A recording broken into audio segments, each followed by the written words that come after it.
Laure Maison sur Radio Classique. Dans le quintet à cordes de l'orchestre, pour moi, l'alto représente la partie humaine de la sonorité, déclarait Serge Collot, l'un des grands altistes français du XXe siècle. L'alto, un instrument si proche de la voix humaine, justement, tant aimé de Bach, de Mozart ou encore de Brahms, qui sera célébré à la rentrée du 19 au 23 janvier à Paris, où se tiendra le 50e Congrès international de l'alto. Un événement organisé entre autres par Léa et Nino avec la Société française de l'alto, créée par Françoise Nieri. Elles sont toutes les deux avec nous ce soir. Bonsoir. Bonsoir. Bonsoir. Alors c'est un congrès qui se tient chaque année dans un pays différent, c'est ça Léa ? Exactement, ça fait 50 ans parce qu'on fête le 50e anniversaire cette année. Et chaque année, le congrès a lieu dans un pays différent dans le monde. Je crois que la dernière fois en France, c'était en 1991, donc ça remonte et on est très heureux de les accueillir encore cette année. Et est-ce que c'est l'un des événements les plus importants dédiés à l'alto dans le monde Ah oui, Françoise ? je Ouais. pense, oui. D'abord, c'est une organisation maintenant très solide. Le dernier était au Brésil. Moi, je suis allée voir ce qui s'était passé là-bas pour estimer la difficulté d'organiser ça. Et oui, c'est très vivant, ça permet de faire des rencontres entre les pays différents, entre les styles différents. C'est un événement fort. Alors c'est un événement qui se veut très fédérateur, qui réunit des musiciens, amateurs et professionnels, des luthiers, des archetiers. Est-ce qu'il y a parmi les altistes un sens de la famille, du collectif ? Est-ce qu'il y a un grand esprit de solidarité entre altistes ? Je dirais oui, on a quand même un sens de la corporation. Peut-être plus que d'autres instruments. Déjà, on est un instrument, je pense, fédérateur dans les groupes de musique de chambre. On est un instrument souvent qui absorbe, qui tamponne, qui essaye de... Et c'est vrai que comme on est un instrument qui a besoin aussi de faire savoir à tout le monde ce qu'on est capable de faire. Et ce qui est très important aussi dans ce congrès, c'est qu'il y a une recherche sur les nouveaux répertoires, les répertoires oubliés. Et donc, c'est une façon vraiment... de mettre les compositeurs et l'alto au centre. Oui, je pense que c'est un instrument très, très fort. Il faudrait aller voir chez nos amis autres instrumentistes, mais c'est vrai que l'alto, on a eu à cœur aussi de se regrouper en association assez tôt. Je crois que les Amis de l'alto se sont créés en 79. Donc ça fait déjà quelques années qu'on agit en groupe. Oui, et on a essayé de se réunir surtout. Il y avait déjà une association qui existait, mais qui n'était pas affiliée à l'IVS, l'International de la chose, et on s'est réunis. Donc l'union fait la force. Alors c'est vrai que c'est un instrument qui a pu, dans le passé, être quelque peu mal aimé. C'était souvent, jusqu'au XXe siècle, des violonistes qui se reconvertissaient à l'alto. Mais on a l'impression qu'aujourd'hui, depuis quelques décennies, mais depuis quelques petites années même, l'alto connaît un engouement particulier, un engouement très fort. Et il y a de nombreux altistes qui émergent, et notamment en France. Françoise Nieri, vous qui êtes professeure justement d'alto au Conservatoire national supérieur de musique de Paris, vous sentez un essor des vocations déjà ? Oui, alors je pense que ça a été général pour beaucoup d'instruments, mais l'alto, ce qui existe de plus en plus en tant que soliste, en tant que chambriste, et c'est vrai que le niveau, je pense, global de l'alto a beaucoup changé depuis une vingtaine d'années, on va dire. Donc le répertoire, la création y est aussi pour quelque chose, parce que les pièces souvent étant difficiles, enfin il y a eu vraiment un amour pour l'alto des compositeurs aussi, donc le tout entraînant, vous voyez ce que je veux dire, ça. Et les jeunes sont aussi très créatifs, très demandeurs de nouvelles choses, donc voilà, ça fait un tout.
Le deuxième mouvement de la première sonate opus 120, sonate pour alto et piano de Brahms, que l'on écoute ce soir sur Radio Classique, interprétée par Françoise Nieri avec Denis Pascal au piano. Françoise Nieri qui est notre invitée ce soir en compagnie de Léa et Nino. Elles sont venues nous présenter ce 50e congrès international de l'alto à Paris qui se tiendra au mois de janvier et qu'elles organisent. Françoise Nieri, vous êtes la créatrice de la Société française de l'alto qui est donc associée à ce congrès. En quelques mots, quel est le rôle de cette société ? Le rôle, c'est de créer des événements en France autour de l'alto. Il va y avoir ce congrès, évidemment, qui a été le moteur de la création de cette société. Mais il y a aussi, avant, fin novembre, le concours des jeunes altistes à Montpellier. Concours des jeunes altistes qui existait avant, grâce à l'association des Amis de l'Alto, et qu'on pérennise, et qu'on veut pérenniser, même faire fleurir, si je puis dire, qui maintenant regroupe les jeunes altistes français, mais aussi les gens qui sont en licence dans tous les pays d'Europe peuvent le passer. Donc ça, reconduire d'autres événements après le congrès, autour de l'alto, autour de la création, autour de ce qui se passe d'extraordinaire dans toutes nos provinces. Ce qui est génial dans ce congrès, c'est qu'on va avoir une journée pédagogique avec des profs de province qui vont venir avec leur classe et il n'y aura pas que les grands, vous voyez, il y aura les petits altistes, les enfants qui apprennent et ça, je trouve ça formidable. Alors, comment est-ce que se dérouleront ces 4 jours de congrès, Léa et Nino ? Il y aura donc des musiciens et un public de toutes les générations, des concerts, des conférences, des masterclass. C'est ça, en fait, on a mis en place un appel à projet il y a quelques mois qui a eu beaucoup de résonance partout dans le monde. On a eu, je crois, 210 projets de à peu près 160 porteurs de projets différents et on en a retenu 153. Tous les jours, ces porteurs de projets présenteront entre 15 et 35 minutes ou 40 minutes les projets qu'on aura sélectionnés. Donc, et quel type de projet, par exemple ? Alors, il y a de tout. Il y a des choses autour de la musique baroque, autour de la viole d'amour, il y a des choses autour de la création, il y a des choses de l'électroacoustique. Il y a des grands profs européens qui viennent avec leur classe montrer ce qu'ils font. Et puis, je crois que, par exemple, quelqu'un vient de Leipzig et va parler de l'histoire des instruments aussi. Voilà, en gros, c'est ça. Il y a de la redécouverte de répertoires. Oui. Voilà, oui, on a été oubliés. très attachés à ça. Oui. Prendre des répertoires pas trop connus. Et c'est vrai que l'IVS est très là-dessus, faire découvrir des répertoires oubliés de qualité, évidemment. Donc, c'est vrai qu'on a tendance à limiter le répertoire des altistes à quelques œuvres. J'évoquais Brahms, j'évoquais Mozart. Harold en Italie n'est pas votre seule œuvre concertante, mais qu'il existe tout un répertoire dédié à votre instrument. Complètement, il reste encore beaucoup de choses à découvrir. De compositrices aussi. Et Jutta Puschhammer, qui est la présidente de l'IVS, veut créer un répertoire de tout ça. C'est-à-dire, elle veut que chaque altiste envoie les œuvres qui sont enregistrées, inconnues. Et ça, je trouve ça très chouette. C'est un projet difficile à mener, mais donc voilà. Voilà, pour faire une sorte de catalogue, répertorier tout ce qui est écrit, tout ce qui a été écrit pour l'alto et qui sera écrit, puisque la thématique aussi de ce congrès cette année, les nouveaux horizons concernent le futur. L'alto, c'est un instrument qui inspire beaucoup les compositeurs d'aujourd'hui. On a demandé des créations à l'occasion de ce congrès. Alors, des œuvres pour alto seul ou pour alto et harpe de 4 compositeurs. Johann Magrané, une femme, Suzanne Giraud, Pascal Jakubowski et le dernier, Benoît Sitzia. Donc ça va être des œuvres courtes qui seront jouées par les artistes invités. Et on a aussi demandé une grosse création à Garth Knox, qui est un super altiste que beaucoup doivent déjà connaître, qui vit à Paris d'ailleurs, et il a composé un concerto pour alto et petit orchestre de chambre. Donc c'est une co-commande en fait entre la Société française de l'alto, le Camerata Bern et l'Australian Chamber Orchestra, que Lawrence Power, donc grand altiste anglais, va venir créer à Paris pendant le congrès. Et vous, en tant qu'altiste, Léa et Nino, vous avez déjà créé des œuvres, vous avez collaboré avec des compositeurs ? Alors oui, tout juste là au mois d'août, on a créé un duo pour alto et violoncelle de Camille Pépin avec Yann Levionnois. Et c'est génial de collaborer avec quelqu'un de vivant sur sa pièce. Qui fait de la musique formidable. Elle était à notre micro il y a peu, Camille Pépin. Quels sont les grands noms de l'alto ? Vous en avez cité Lawrence Power, Tabea Zimmermann sera présente également. Oui, tout à fait. Et d'autres ? Oui. Il y aura donc Garth Knox, Kim Kashkashian, Jennifer Stoom, Timothy Ridout et Tatiana Mazurenko. Et on en aura des altistes français aussi, un des anciens qui ont fait des belles carrières. Et on aura quelques altistes français qui devraient participer, comme Miguel da Silva, Gérard Cosset, Gérard Cosset, Bruno Bruno Pasquier, Pierre Lénaire qui a demandé un appel à projet, et tous ceux de l'équipe aussi vont participer d'une manière pour montrer quelle belle école on a en France. Oui, c'est vrai qu'il y a une sacrée Voilà, tradition voilà. de l'alto en France. Comment est-ce qu'on l'explique? Comment Si on peut l'expliquer. Je dirais les grandes figures qui ont Oui, marqué oui. notre instrument, Laforge, Oui. ensuite Maurice Vieux, Maurice Vieux. Serge Collot. C'est-à-dire les classes ont été créées tard, mais après il y a, oui, comme tu Oui, je crois que dis, c'est qu'au début du XXe siècle voilà, seulement qu'il y a une classe c'est d'alto. ça, ouais, fin 19e, fin ouais. 19e.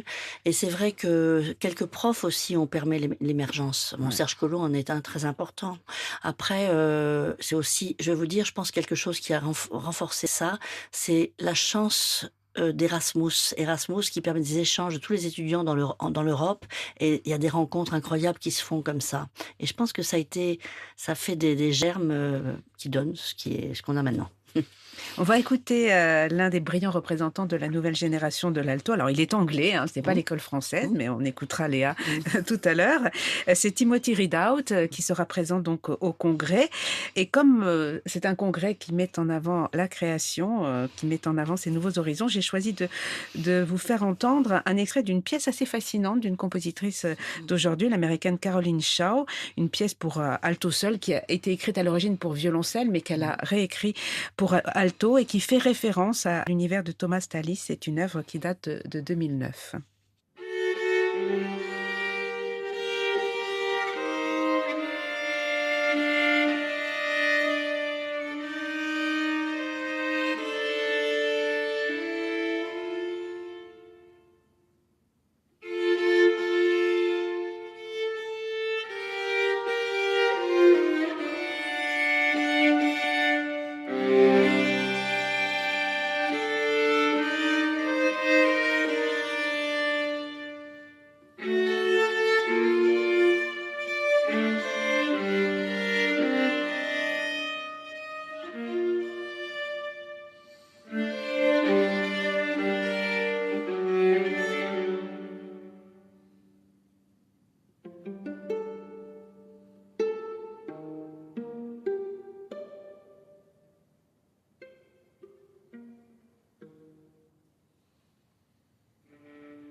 In Manus Tuas, c'est une pièce pour alto solo de Caroline Shaw, jouée ici par Timothy Ridout. Timothy Ridout qui sera présent au 5e congrès de l'alto qui se tiendra à Paris du 19 au 23 janvier et que l'on évoque ce soir sur Radio Classique avec Léa Hénino et Françoise Nieri. Quelles sont, outre les créations que vous mentionniez tout à l'heure, les grandes œuvres du répertoire ou plus ou moins connues que l'on pourra entendre à l'occasion des concerts qui seront donnés durant ce congrès? Mais Tatiana Azurenko, par exemple, va venir avec un petit ensemble. Ils vont jouer les scènes andalouses de Turina. Il va y avoir Kim Kashkashian qui va jouer Sign Games and Messages voilà, de de Courtag, avec qui elle a beaucoup Elle a travaillé. travaillé. Elle va aussi jouer des duos de Bartók avec Garth Knox. Jennifer Stum, elle va faire un projet un peu particulier avec ses Illumina, qui est un groupe de jeunes, à l'origine des jeunes Américains du Sud, brésiliens, qui avaient un rôle social. Elle va faire ça à l'opéra. Et Tabea Zimmerman va jouer aussi concerto de Courtag. Le congrès se tiendra dans différents lieux à Paris, au CNSM, à l'Opéra de Paris, au CRR de Paris, au CRR de Paris, au CMA 9, au CMA 19 et surtout au CNSAD, qui était le premier conservatoire de musique, qui est donc 2 bis rue du Conservatoire, qui est maintenant le Conservatoire d'art dramatique, mais où Harold a été créé, qui a une très belle salle. Oui. Donc les 3 premiers jours sont au CNSAD. C'est un lieu vraiment intéressant. assez magique, ouais. Ouais, magique, et la salle a une acoustique incroyable et elle est belle. Voilà. Donc, Et le public peut venir assister aux conférences, aux oui. masterclass. Bon, il faut qu'ils Et, s'inscrivent, il faut qu'ils prennent un voilà. pass, mais oui, Tout est expliqué sur le site. Je suis absolument. allée consulter. Mm. Alors, Léa et Nino, vous êtes également membre d'un quatuor, le quatuor Fidelio. Comment est-ce que l'on pourrait définir le rôle de l'alto? Quelle est sa spécificité, Françoise? Pour moi, c'est un instrument de lien. C'est un instrument harmonique avant tout, rythmique, harmonique. Bon, les autres aussi, vous allez me dire. Mais je trouve qu'il a, par son grain de son. J'ai une amie qui disait, l'alto, il faut que ça gratte l'oreille de l'auditeur. Il faut qu'il y ait quelque chose qui. Donc, je pense qu'il apporte une couleur. Et si l'alto n'est pas tout à fait à la hauteur, entre guillemets, eh ben, il manque quelque chose, il y a une sorte de vide, il apporte quelque chose. Alors vous allez me dire, c'est pareil pour tous les instruments, mais quand même, la couleur de l'alto et l'harmonie et le rythme créé par l'alto sont indispensables, je pense. Et on va vous entendre dans quelques instants, Léa et Nino, dans une œuvre qu'on redécouvre depuis peu grâce à un merveilleux enregistrement publié par la Boîte à Pépites. C'est un quatuor avec piano de Marie-Jaël que vous avez enregistré avec Héloïse Lusati, Manon Gali et Célia Oneto Ben Saïd. Vous êtes toujours aussi engagée dans la redécouverte de ce répertoire féminin au sein de la Cité des compositrices. Oui, toujours. C'est vraiment un projet que j'adore, qui me fait vraiment évoluer en tant qu'altiste. Et puis c'est des enquêtes à chaque fois qu'on mène avec Héloïse qui sont passionnantes. Et donc on est toujours très heureux de le porter ensuite sur scène et jusqu'au disque. Et vous participerez à ce grand concert du 14 décembre à la Philharmonie de Paris qui réunit différents artistes de la Cité des compositrices, enfin associés à ces projets. Oui, tout à fait, oui. Et vous jouerez Marie-Jaël, la musique de Marie-Jaël, entre autres. Non, le 14, en fait, ce sera le calendrier de l'Avent sur scène. Donc, je jouerai du Swain et du Madison. Ah, découverte. Hein. Découverte. On pourra vous entendre d'ici là avec l'accordéoniste Fanny Vicens. Vous serez le 30 novembre à Dunkerque. Alto, accordéon. C'est un alliage assez original. Comment est-ce qu'il est né? Est-ce que c'est si courant d'ailleurs? C'est d'ailleurs grâce à la Cité des compositrices qu'on s'est rencontrés avec Fanny. C'était sur la pièce de Gratian Finzi, Impression Tango, qui est une pièce magnifique. Et on a eu un coup de cœur musical. Ça s'était très très bien passé. Donc depuis, on essaye de rejouer ensemble en concert. Et la Société française d'Alto, Françoise Miry, le prochain événement avant le congrès, c'est ce concours qui a lieu au mois de novembre. Absolument. Donc, à Montpellier, non, parce qu'on essaye d'aller dans toutes les provinces, et avec beaucoup de candidats, j'ai l'impression. Et à quelle date? 29 et 30 novembre. Voilà, Donc, le je rendez-vous vais est à pris. Et vous emmenez vos élèves de la classe du CNSM au congrès Ah bah d'Alto? j'espère, ils ont intérêt à venir. Ils ont intérêt à venir. Oui, c'est tellement riche. Je trouve que ça vaut une année de cours presque. Ouais. S'ils n'arrivent pas, c'est vrai. S'ils viennent pas, c'est que bon, c'est Bon, tous dommage. les altistes seront là, mais pas que les altistes. Non. Tout Voilà. le monde est convié pour Oui. découvrir l'univers fascinant de l'alto. Donc, rendez-vous du 19 au 23 janvier à Paris, sachant que vous avez quelques appels à faire, Léa et Nino, notamment pour des hébergements. Oui, tout à fait. C'est vrai que tous les altistes qui vont venir de très très loin sont déjà pas mal sollicités financièrement. Donc tous les jours, on reçoit beaucoup de mails de demandes d'hébergement. Donc on aimerait faire un appel assez large pour des familles d'accueil à Paris. Voilà, si vous êtes mélomane, que vous avez envie de rencontrer des musiciens altistes de partout dans le monde, je pense que ça peut être assez riche de les avoir chez soi. Et on peut passer par le site. Oui, c'est ça. Donc, sociétéfrançaisedelalto.com. Et il y a une rubrique contact. Donc, voilà. Voilà, puis un événement qui est soutenu, qui est accompagné par des mécènes. Oui, tout à fait. Donc, il y a la fondation Caroline Ablaberg et Durand Salabert qui nous soutient d'ores et déjà.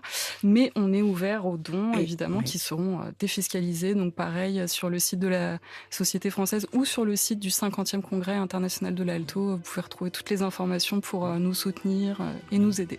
En tout cas, on encourage tout le monde à soutenir ce congrès qui se tiendra à Paris, donc pour la première fois depuis très longtemps en France, le plus grand rendez-vous dédié à l'alto. Et on va se quitter avec la musique de Marie-Jaël.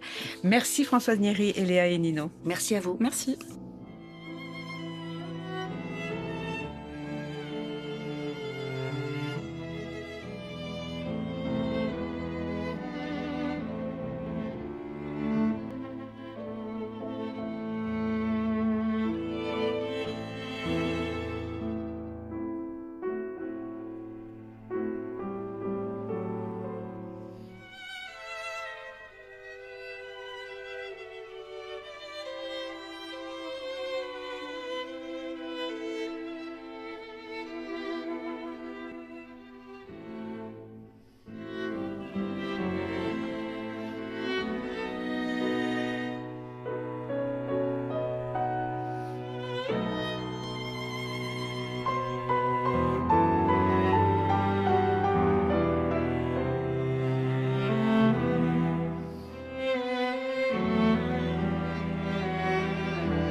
Le deuxième mouvement du quatuor avec piano de Marie Jaël, interprété par Manon Gali, Léa et Nino, Héloïse Lusati et Célia Oneto Ben Saïd, un enregistrement qui vient de paraître sous le label La Boîte à Pépites.